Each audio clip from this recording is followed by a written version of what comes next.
Coming up on Juice and Java, a food justice gathering, what this means for Central New York's food systems. And the showtacular alpaca show returns to Syracuse. And our Isabella Galan sat down with the cast of SU's Rocky Horror Picture Show. All that and more starts right now.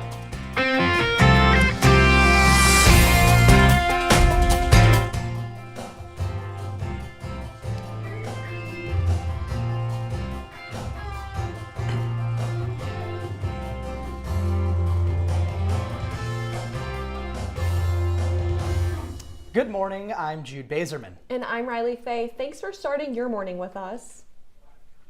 This morning, farmers, advocates, and policymakers are gathering at the New York State Fairgrounds to discuss the regional food system in Central New York. Our reporter Sigourney Bell is live to cover the third annual Food Justice Gathering.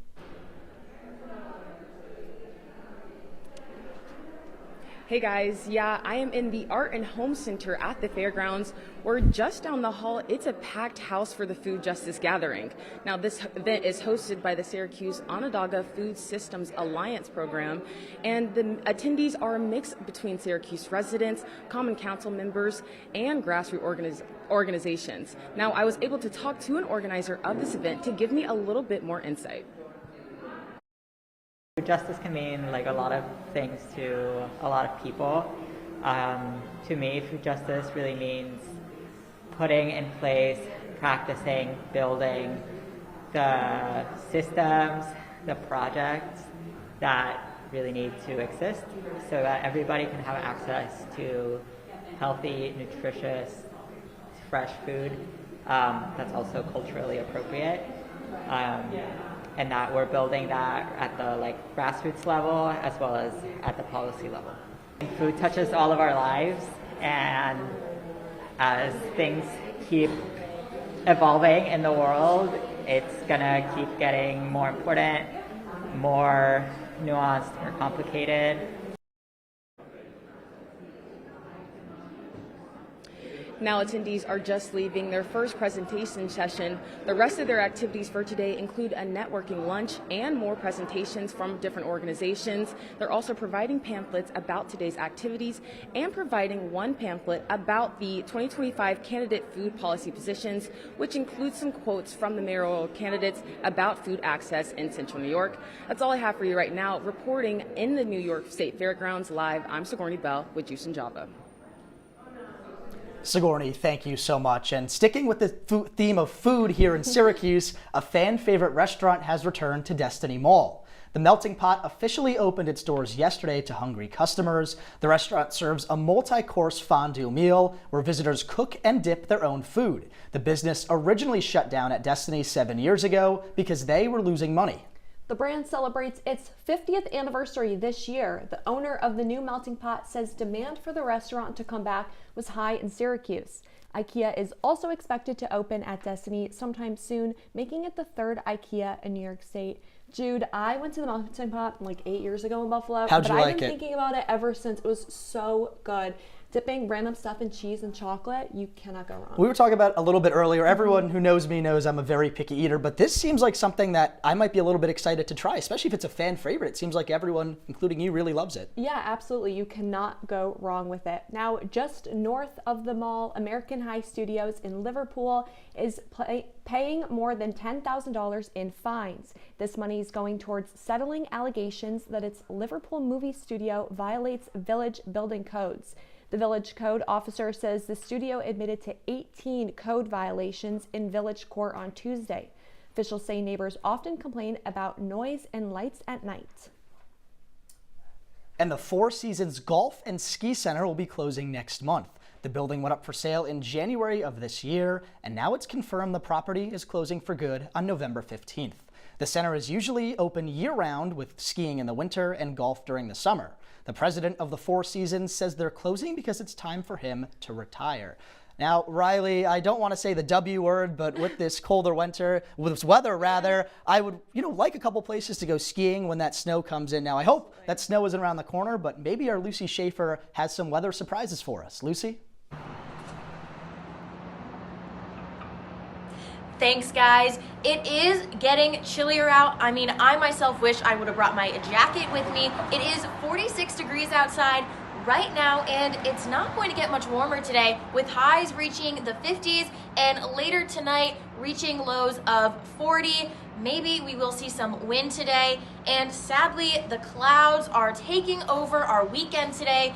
Behind me here, this is about as much sun as we're probably going to get today. So try to get out there and get the morning sun while you can today. But that is all the weather I have for you. Stay tuned when I'll be back with some more traffic updates. Jude and Riley, back to you. Lucy, thanks so much. Not exactly excited for those gray skies. No, but the beautiful leaves are still nice for now. Yeah, nice things to look at. Yes. And early voting opens today across central New York. Registered voters can cast their ballot anytime between now and Election Day on November 2nd. The biggest race in the area is for Syracuse mayor, as Ben Walsh finishes his second and final term. There are 10 early voting locations in Onondaga County. Voters can vote at any location regardless of where they live. These locations include community centers like Onondaga Community College, Camillus Fire Department, and DeWitt Town Hall. And after the break, our reporter takes you behind the scenes at an annual student group performance. We'll tell you about upcoming Syracuse events. Don't change that channel. Did you hear about the pony with a sore throat? He was a little horse. Can I tell you a cat joke? Just kidding. Why couldn't the Why was the basketball court all wet? Why? Because the players kept dribbling all over it. Where did cats go on vacation? New York.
You're watching Juice and Java with Jude Bazerman, Riley Faye, and Lucy Shaffer. And now, your campus news leader continues. Welcome back to Juice and Java. Last night, Syracuse University's Black Box players put on their annual performance of the Rocky Horror Picture Show. This year marks 50 years since the movie's original release, as well as 25 years of Black Box players. Our Isabella Galan joined the cast during rehearsal earlier this week to see why this yearly tradition is still so important to SU's campus culture.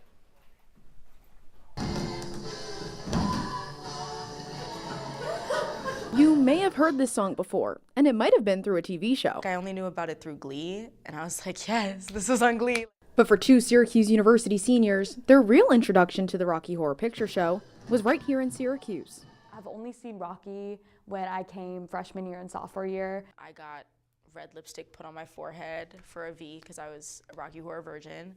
Rocky has been produced by Black Box players in some way since the 90s through shadowcasts, where actors perform the scenes by lip syncing while the movie plays in the background. It's wonderful to know that what we are doing still means a lot to this community and that this is something that people look forward to. But not all SU students come to the university as Rocky Horror virgins. I've probably seen the movie 100 times. So when James Reagan was given the opportunity to direct the show, he took it. A lot of the work that the director of a shadowcast does is just making sure that what's being transcribed from screen to stage is interesting and makes people want to watch the Shadowcast performers and not just the movie. The excitement surrounding Black Box Player's one-night-only performance here at Sky Barn caused tickets to sell out in less than 8 minutes. But it's not just the campiness or the audience call-outs that gets people excited. Since 1975, when the movie was first released, Rocky Horror Picture Show has built a nationwide community for queer people to celebrate their sexuality and express themselves freely. Obviously, as a young teen who is just getting into like this queer community that I was starting to emerge into, being with these older queer kids who I looked up to who really enjoyed Rocky and were really into this community really made me want to be a part of it. Inspiring him to want to make others feel a part of this Rocky community too. It is the most wonderful community to just like be immersed in for one night and like see the craziness and the freakiness of how much somebody could love a movie, because you'll never see that anywhere else. Isabella Golan, Juice and Java. Thanks, Isabella. I love Rocky Horror Picture Show. I have seen it a variety of times, and I'm so glad that one person mentioned it being ugly because, you know, you don't always want to sit down for a whole movie. It's a good 22-minute way to get the picture. I was going to say, I've never seen this, so I think I have to check it out maybe, but is it scary? Because horror really isn't my cup of tea. Not exactly. It's a little spooky. There's some dark scenes, but yeah, it's definitely a good movie for sure. Check it out. Well, listen, if horror isn't your thing or those spooky scenes like Riley was saying, I know it's not mine. The Community Folk Art Center downtown has a lot of other events coming up. Beginning at noon today is a dance workshop called Tech Time and Wine. The session is $15 for anyone to attend, and around 7 p.m. the center is putting on a staged reading of one of their plays in the Black Box Theater. This upcoming week, they're putting on a poetry and creative writing workshop and open mic night. Both these are free to the public but require getting tickets in advance. Finally, this week we'll wrap up with Friendsgiving dinner party on Friday. More information on all these events can be found on the CFAC website. Jude, Friendsgiving already, and it's not even Halloween. I love it. I was going to say, it seems a little bit early for that, right? Yeah. We still got pumpkin carving, trick-or-treating. That's the type of stuff I'm really looking forward to right now. Yeah, absolutely. Well, there's definitely more of that later in the month for the next upcoming week at least. But after the break, we'll take you behind the scenes at an alpaca show that started this morning. You don't want to miss it. Welcome to my house. Everybody's pretty tired of each other. The walls were closing in. Clearly a case of too much family, too close, 24/7. If this sounds like your house, try going someplace new. YourLifeYourVoice.org.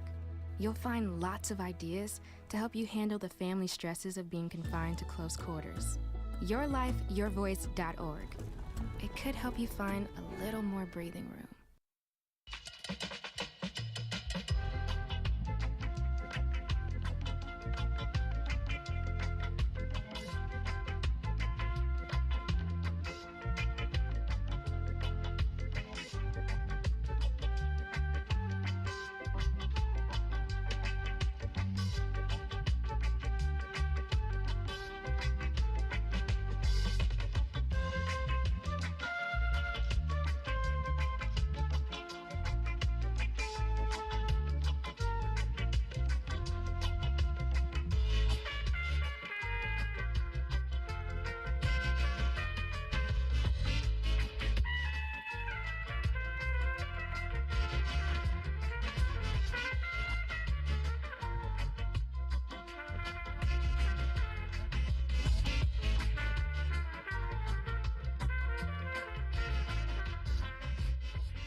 Welcome back to Juice and Java. Make sure to wear your Halloween costume for the All-Day-Ween social media contest today. Costumes will be posted on Instagram and Facebook for people to vote. There will be 4 different categories, and it's open to those of all ages. Categories range from best dressed adult to most creative kids costume, with there even being a dog category. The event is at the Casanova Farm Brewery from 11:30 a.m. until 9 p.m. tonight. Winners of the contests will be announced on Halloween. Riley, When you said the dog, my dog Fritz, he's 11. Oh, If he jumped up, he's probably about 5'4", 5'5". Unfortunately, at home we're big Jets fans, so we suffer him. We put the Jets jersey on him, but he's so cute when he dresses up. You have 2 dogs, right? I as do. Well? I would never put a Jets jersey on them, not even for Halloween. Too scary. But no, my dogs unfortunately do not wear costumes, but that's okay. Maybe my dogs aren't excited for the chaos of the holiday, but aren't you excited for Halloween? Don't forget to grab your costume and candy bags. Salt City Market is hosting its 5th annual Trick or Treat. Activities like trick-or-treating at the vendors, photo booths, and other Halloween crafts will be available. Kids will also have the opportunity to win prizes and make s'mores. There'll be all different types of candy, as well as a variety of costumes. The event is tomorrow from 11 a.m. to 2 p.m. It's free and open to kids of all ages.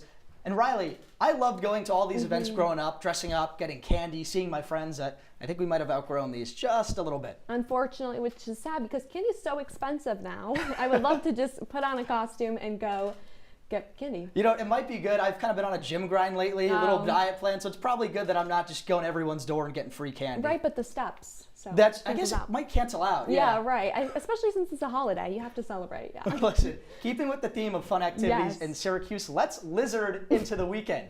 Today is Reptile and Amphibian Awareness Day at the Rosamond Gifford Zoo. There will be a series of scavenger hunts and crafts to learn all about reptiles and amphibians living at the zoo. Specialists will display and inform how these creatures are cared for and how they live. Towards the start of the event, there are even guessing games on learning the difference between reptiles and amphibians, and after an interactive way to learn all about these creatures. The event will be until 3 p.m. and has free admission. Jude, I grew up with lizards and my brother had a snake at one point, so I think this is fun for kids. What about you? Yeah, you're a lot more familiar with these reptiles and amphibians. I mean, I might have to go to this event. I could not tell you the difference if you asked me, so I'm glad you didn't ask. No. Did you enjoy having those growing up? I mean, were there fun? Because they don't speak, you don't walk them. Yeah, they're a pretty easy pet to have, you know, no complaints. So you just water them, feed them. You didn't have the big king cobra snakes like you see on those like Steve that. Irwin wild shows? No, thankfully not that. Well, moving from scales to fur, the Showtacular Alpaca Show started this morning, bringing alpacas and their owners from across the nation. Our reporter Elizabeth Gottlieb is at the fairgrounds where the shows are being held.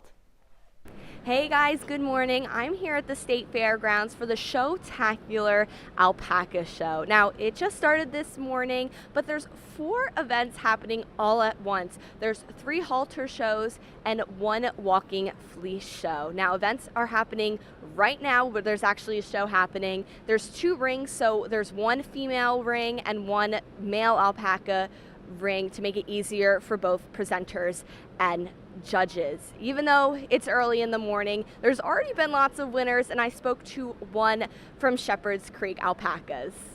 They went into a regular halter class, but they're looking at conformation and all the fleece traits.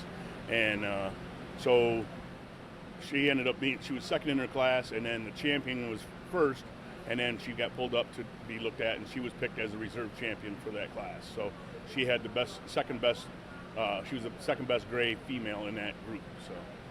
Well, besides the alpacas, there's plenty of vendors selling their products, including lots of alpaca fleece, which is very comfortable. And there's also lots of food options available as well. Shows go until 5 p.m. tonight, and then we'll pick up again tomorrow morning to finish it all off. I'll send it back to you guys in studio. Thanks so much, Elizabeth. Looks like so much fun. Now, with all these events going on around Syracuse, it's important to see how the roads are. Lucy, anything worth noting for traffic? Yeah, thanks guys. Sounds like lots of exciting things are going to be happening here in Syracuse, but as of now, traffic is going to be pretty light today. Football game is away this weekend, but you can expect some construction reducing Erie Boulevard East, Almond Street, and University Avenue down to 1 lane, as well as East Colvin Street is also reduced to 1 lane between Garfield Avenue and Moore Avenue. Be prepared for a temporary traffic signal controlling that new traffic change. This will be in place until November 20th, so keep an eye out for that. And that's all the updates I have for traffic this morning, and I'll have the 5-day forecast later. Guys, back to you. Lucy, thank you so much. And when we come back, entertainment. It's entertaining. Stick with us.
Welcome back to Juice and Java. SUNY ESF is hosting their annual home timber sports meet this weekend. The Woodsmen were founded in 1912 and are one of the oldest college timber sports teams in the nation.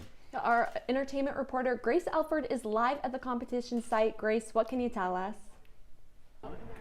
Thanks, guys. I'm here in Tully, New York, just south of campus at the Tully Field Station. This is the home of the SUNY ESF Timber Sports Woodsman team. Now, today they are hosting their annual home meet with over 30 teams in attendance. And I had the chance to speak to some students on the team to see how they feel about timber sports. So, timber sports is all timber, lumber, wood-based. We're doing all things that relate to wood. In the community, it's a big thing in the Northeast. Also in the West Coast, some parts of the central U.S. But here, it's a pretty simple. It's a place to get away from like the whole school life. It's a way to get away and like channel out all of like the energy that you have and meet other people that you haven't met before. I'm just very excited about this meet. It's a beautiful day. I love the fall, so seeing all these fall colors just make me really excited for this meet today. Now, this competition will be going on all day today until 3 p.m. with singles and doubles and other wood sports competitions, so definitely make sure you stop on by to see this unique sport. This isn't the only competition going on for Syracuse today, though. The Orange are in Atlanta today to take on number 7 Georgia Tech. This will be the 7th meeting between Syracuse and GT, with the Yellow Jackets leading the series 4-2. The Orange did take the win last year in a close game at the Dome. A win today would give Syracuse their first ranked win of the season and make head coach Fran Brown 5-2 against ranked opponents. And moving back north to SU South Campus, women's ice hockey takes on RIT today at the Tennedy Ice Pavilion. SU leads the Tigers all-time 34-15-2 overall. Freshman Ava Drabick has been named the AHA Rookie of the Week for her first collegiate shutout against the Delaware Blue Hens. The puck drops at 3 p.m. And heading over to the SU Soccer Stadium, SU Men's Soccer faces number 22 North Carolina, also at 3 p.m. The Orange come off 2-1 loss against local rival Cornell on October 21st. The Orange now hold a 3-3-0 record on the road and a 6-6-2 record overall. They stand in 8th place in the conference, and today will mark the 14th meeting between the Orange and the Tar Heels. And men's basketball heads west to Buffalo for their first exhibition game. This is the first chance for fans to see the Orange in action this year. Head coach Adrian Audrey is entering his 3rd year coaching at his alma mater. The Orange leads the all-time series 29-6. And Sunday will be a lighter day for SU sports. Women's soccer will travel to Chapel Hill to take on the Tar Heels at 1 p.m. The team holds a 5-8-4 record after their recent loss to Duke on October 23rd. Now, I'm really hoping for Syracuse football to take home a win this weekend so that next week when we have a home game on Halloween, the energy is high and everyone gets super hyped up in the Dome. That's all I have for right now, guys, but reporting for Juice and Java, I'm Grace Elford. Back to you guys in studio. Grace, thank you so much. This is why I love Central New York. So many great sports anywhere near campus. Yes. But Grace, I agree with you. I think that the Orange are going to take down Georgia Tech today in a stunning upset in Atlanta.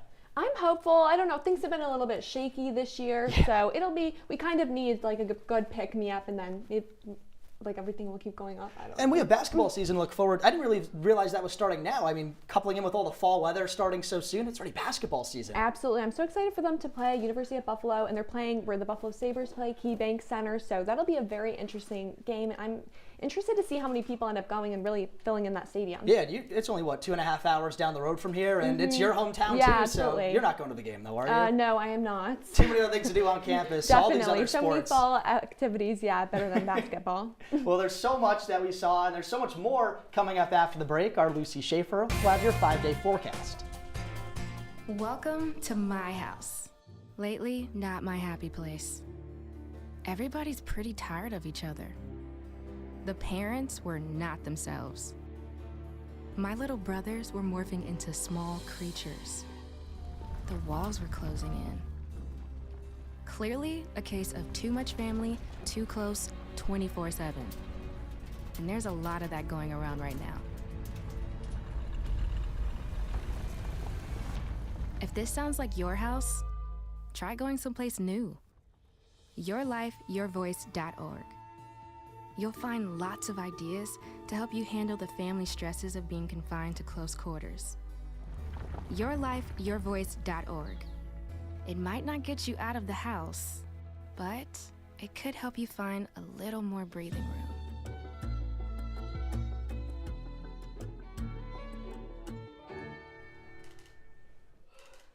Thanks, guys. Welcome back to Juice and Java. Let's take a look at this 5-day forecast. Today, we are reaching a high of 50 degrees, and later tonight, going to be in the 30s with 37. Tomorrow, you can expect that same kind of weather, and actually, the rest of the week is kind of looking the same here for us today. Monday, the high of 53, a low of 31. Same for Tuesday, getting a little warmer there Wednesday, and we're going to see lots of clouds this week. Not a lot of sunshine, but I mean, that's Syracuse for you. But let's take a look at this trivia question I have for you guys today. Which of these was the coldest World Series game ever? We have October 22nd, 1997 World Series, the 28th, 2008 World Series, and the 24th, 2017 World Series. Well, I know it's not 2017 because that was Houston and LA, two very warm climates. If it got cold anywhere, I think there's other things to be scared of. I mean, the Astros weren't very scared. They were cheating, but I won't get into that tangent anymore. I'll go with A. That was a World Series in Cleveland. Cleveland gets pretty cold, so. You're right. Yes, it was A. That's what I was going to guess too. Yep. She was. We were called Yeah, we knew. Yeah, yeah, absolutely. Well, sticking with the World Series, hopefully this one isn't as cold, but the 121st MLB World Series started last night between the LA Dodgers and the Toronto Blue Jays. The Dodgers are heavily favored to win the championship, but the Blue Jays flipped the narrative last night with a decisive 11-4 Game 1 win. Blue Jay Addison Barger launched the first pinch hit grand slam in World Series history last night to bring the team to a Game 1 win. Usually teams who win the first of a postseason series also have gone on to win that series 65% of the time. Game 2 of the series starts tonight at 8 at the Rogers Center in Toronto. Jude, who are you rooting for? You know, this is a tough one as a Yankees fan. The Blue Jays, division rivals, they knocked the Yankees out. The Dodgers have been so good for so long where you kind of want to see a different team win. But the Blue Jays, they have Don Mattingly on their coaching staff. Yankees legend. He never won a World Series before in his career. So it'd be really nice to see him get a ring on his finger.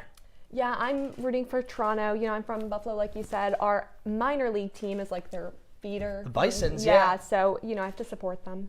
I'm going to go Dodgers on this one. You really had you couldn't make it a consensus. So, yeah, wow, you couldn't just agree. Yeah. Jude, have you Sorry, ever guys. been to a World Series? Is that, I know like the Super Bowl, people don't like actually go Yeah, there, I have not. The tickets might be just a little bit out of my price range, but it's one of those bucket list items. You got to look forward to it. Yeah, absolutely. I don't know. I like to go on $2 hot dog night, so I don't think they do that at the World Series. Yeah, I bet that's they're more full of a price. Syracuse Mets activity. Yeah, absolutely. Well, that's all the time we have for Juice and Java this morning. Check us out online at CitrusTV.com and follow Citrus TV on Facebook, Twitter, and Instagram. I'm Jude Bazerman. And I'm Riley Faye. Have a great day, Syracuse.